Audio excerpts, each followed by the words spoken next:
Assalamualaikum warahmatullahi wabarakatuh. Kami dari kelompok 2 yang terdiri dari Rindi Dwi Lestari, Aprinda Ayu Yasiniawati, Agung Setiawan, Ahmad Iqbal Razak. Pada hari ini kami akan mempresentasikan bab 2, karakteristik umum perekonomian Indonesia.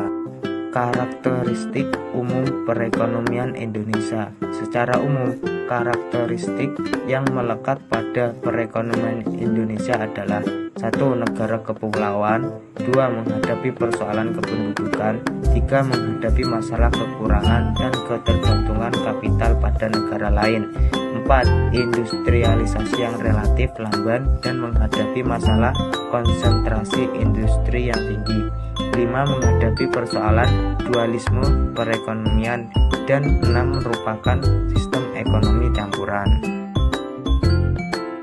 1. Negara kepulauan.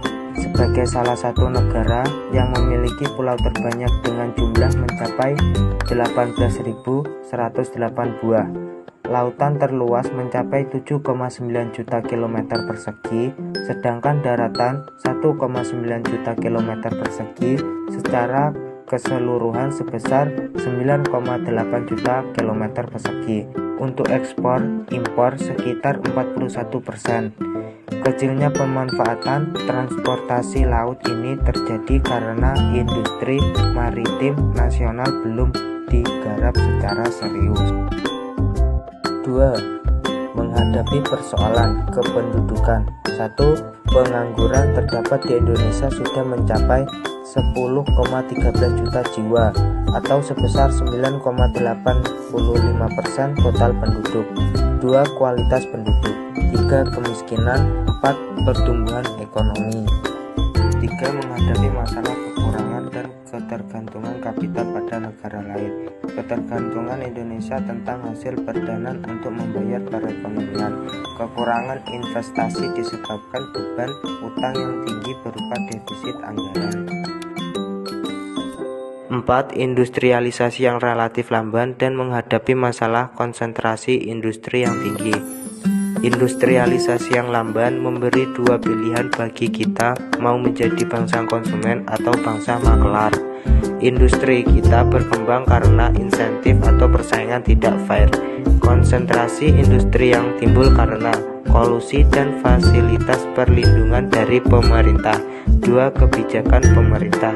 Sektor jasa adalah penyumbang terbesar PDB yang mencapai 45,3% untuk PDB 2005.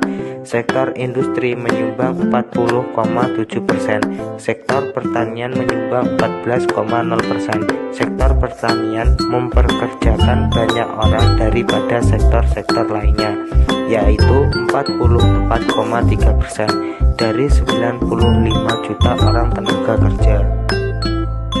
Menghadapi persoalan dualisme perekonomian. Pelaku ekonomi besar cenderung lebih superior karena memiliki kekuatan ilmu, pengetahuan, teknologi, modal, dan sumber daya manusia. Besarnya antara ekonomi perkotaan dan pedesaan. 6. Menerapkan sistem ekonomi campuran. Sistem ekonomi campuran diartikan sebagai bukan sosialis dan bukan kapitalis. Sistem ekonomi campuran adalah yang tercantum dalam pasal-pasal ekonomi UUD 45 seperti pasal 33. Sistem ekonomi harus mengacu pada sistem nilai, falsafah, dan sesuai dengan sosial budaya masyarakat Indonesia.